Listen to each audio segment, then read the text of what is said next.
I know, Ryan, what do you mean you have not covered Shaun of the Dead yet? Well, despite it being on my review list for over 7 years at this point, I kept falling into my old habit of overthinking it and worrying I wouldn't say anything new and that the whole thing would just turn out as one gigantic hack mess. However, after covering The Ritual back in August, I got thinking about The World's End and how much my appreciation for that film grew as I got older as I began relating more and more to the characters and their interpersonal experiences. As such, I'm putting my foot down on the imposter syndrome and devoting the entire month of September to my very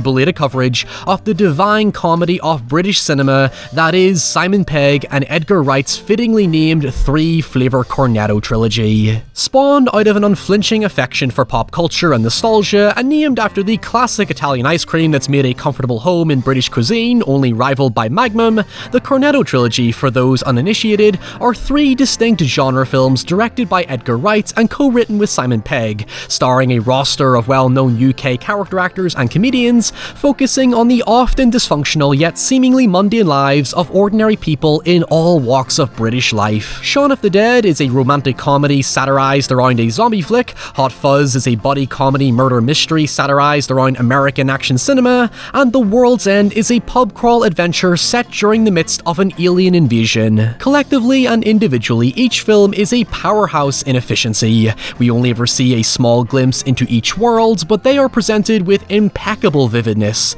Not a single moment is wasted, and we could be here for hours talking about every intricately and meticulously placed detail, cameo, callback, and implication behind seemingly irrelevant actions and dialogue. However, in advance of spoilers, because we'll naturally gravitate into them in each video, so you've been warned, we're only going to focus on one recurring theme that's been most prevalent in almost all of Wright's films: de-romanticization. I know it's not technically a word, but you know what I mean. In my perspective, all 3 films take a stark tonal transition in their final act, where behind Wright's hugely popular visual style brought to greater attention in Last Night in Soho is a provocative reminder that once you take away the quirks, energy, and flashiness, you're left with a surprisingly grim and morbid world that's far removed from the idealism of its characters. Without further ado, we'll begin with the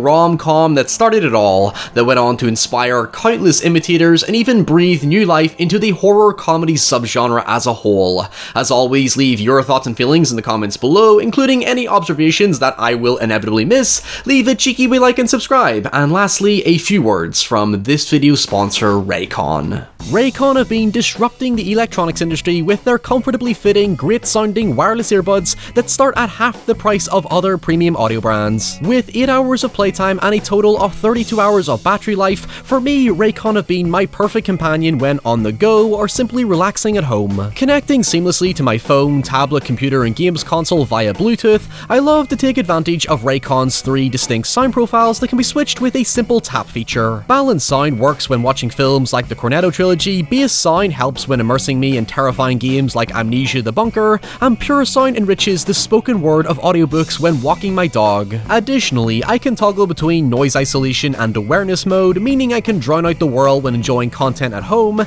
and keep an ear safely on my surroundings when out and about. With all this, it's no wonder Raycon everyday earbuds have over 78,000 5-star reviews. School is back in session, which means Raycon is having their annual back to school sale, so for a limited time only, click the link below or go to buyraycon.com/Ryan to get 20% off site-wide plus free shipping.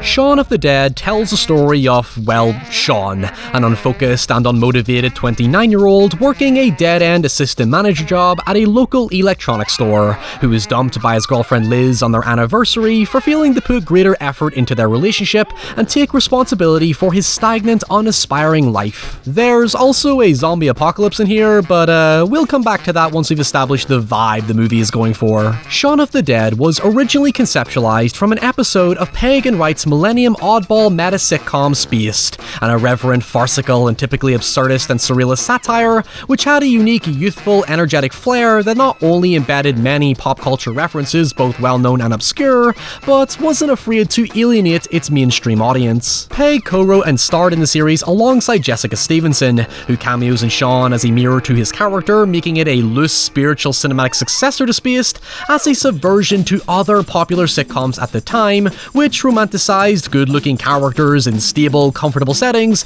which Pegg and Stevenson felt were unrepresentative of most 20-something-year-olds. You will see this sentiment throughout the entire Cornetto trilogy. For all the dramatic irony, absurdism, and general farce, which Wright argues is what made Shaun of the Dead reach a global audience despite its particular Britishness, all the characters and their petty woes are written and portrayed with a palpable and sincere authenticity, with personality traits and situations that would be romanticized in other fiction, very much being treated the opposite here. In fact, on the press tour for The World's End, Pegg's co-star Nick Frost even jokingly called it Ken Loach-inspired, Loach being a prolific pioneer of British kitchen sink realism, with his slice-of-life observational dramas about working-class struggles that reflected much of the normality and discontent in common contemporary Britain. In Spaced, despite its eccentric supporting cast and Wright's hyper-stylized direction, Pegg and Stevenson remain as these generally dull, low-key, albeit relatable people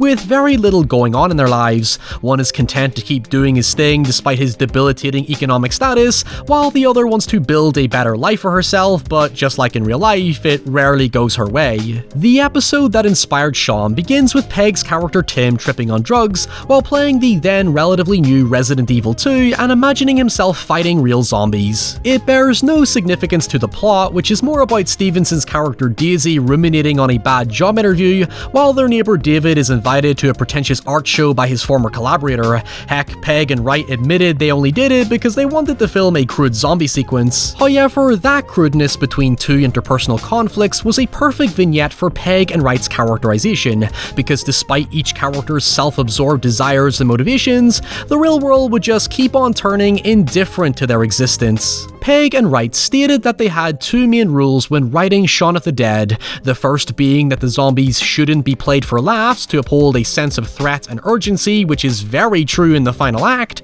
and the other being that Shaun is in every scene and we should never once leave his perspective, which they do admit is broken on one very brief occasion for plot purposes. The reason for the latter is so that the movie never loses focus on the actual main story, which isn't so much about surviving the zombie apocalypse as it is the apocalypse being a catalyst for change in Shaun's life, where now he realizes how taken for granted the lives of those around him are, he feels a dire need to protect and save them, as inadequate and seemingly irresponsible as he is. Wright even joked about how the apocalypse being a catalyst for change spawned organically out of his and Pegg's initial jab at most British film exports being rom-coms, and wanting to lampoon it by intercepting such a traditional British narrative with something as ridiculously sensational as zombies. During my research, I couldn't find any mention of this to confirm my suspicions, but their point essentially related to Richard Curtis films, which dealt with dysfunctional everyday people and messy, complicated, and sometimes deeply concerning relationships,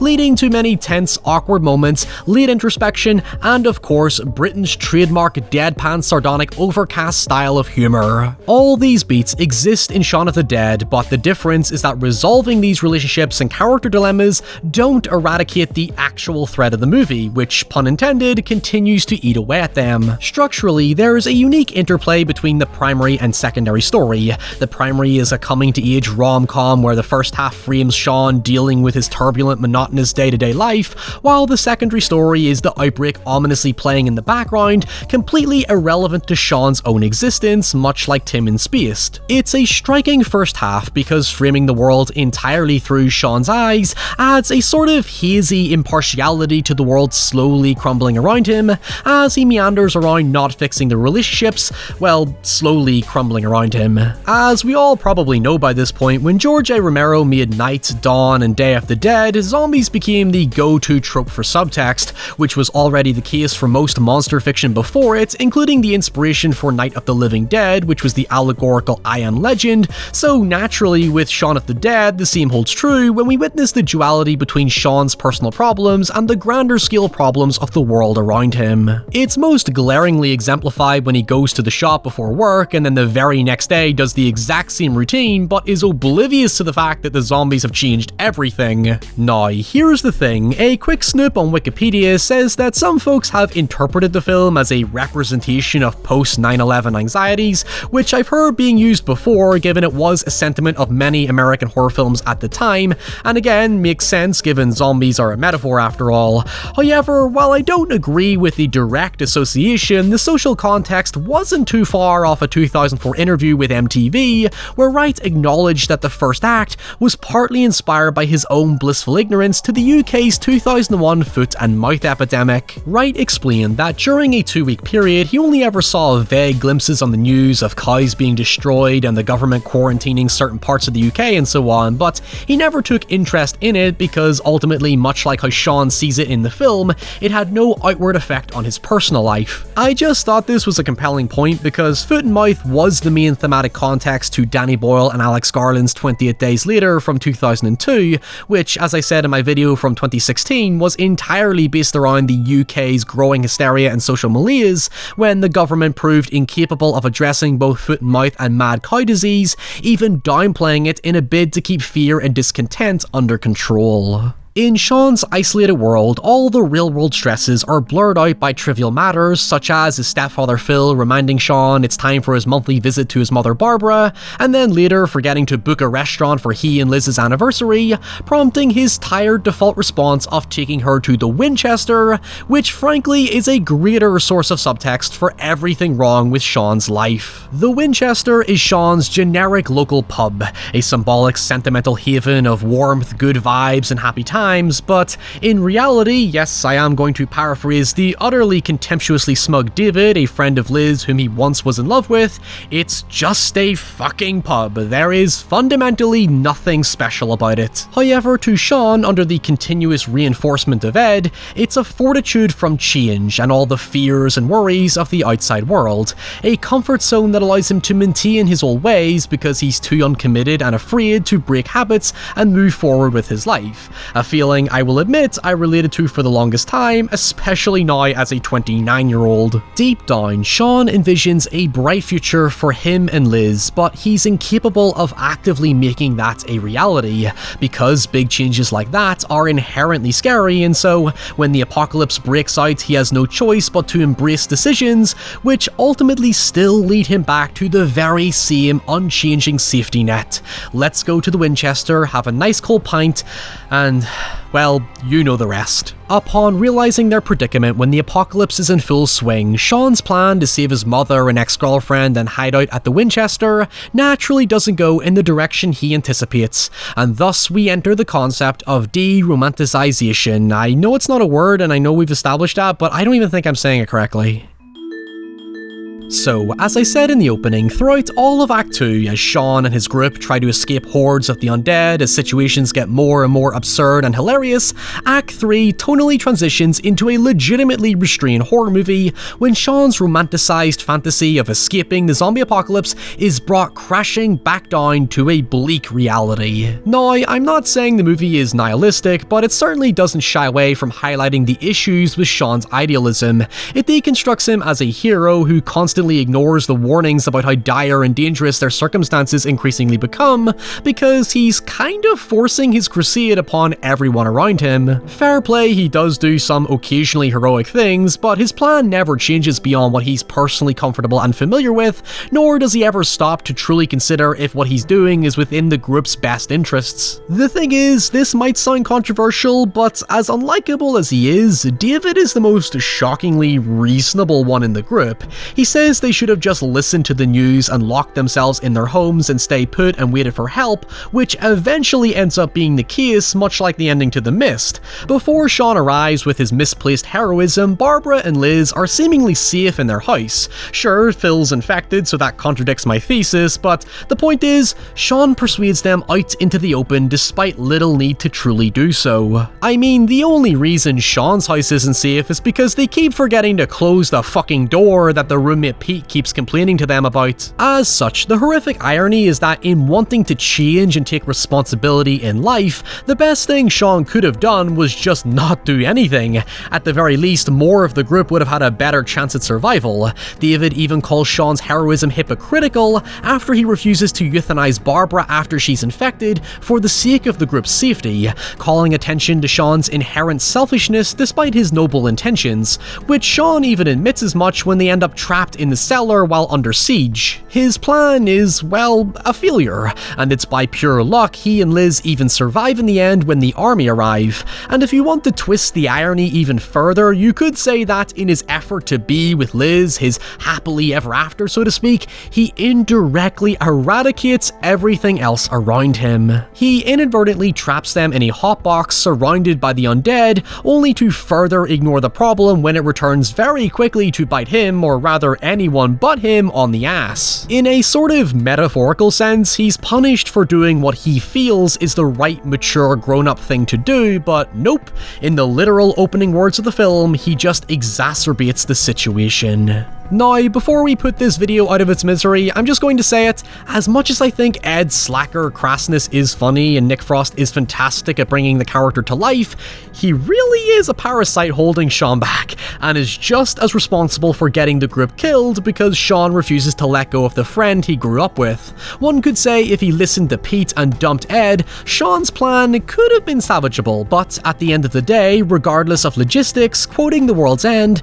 humans are natural fuck-ups. Our biggest obstacle is ourselves, and for all the scrutiny placed on Shaun, most of his group are prone to their own fallibilities, and that's what gets each of them killed. In an interview with The Verge while promoting The World's End, Pegg and Wright noted that a sentiment of all three movies' endings is this weird little bittersweet utopia where everyone that survives gets a happy ending in the most contextually dysfunctional way possible. In the case of Shaun, he ends up in a happy life with Liz and is able to retain a capsule of his old ways via a zombified Ed in the shed, thus he has the best of both worlds, a zombified one that doesn't need to change, and the rehabilitated one where he lives his life with Liz with more gratefulness than before. The reality is, not everything changes or indeed has to change. Again, quoting The World's End before we get to it, humanity always finds a way to move on. The zombies in a paradoxical way are further dehumanized in the slave workers and entertainment,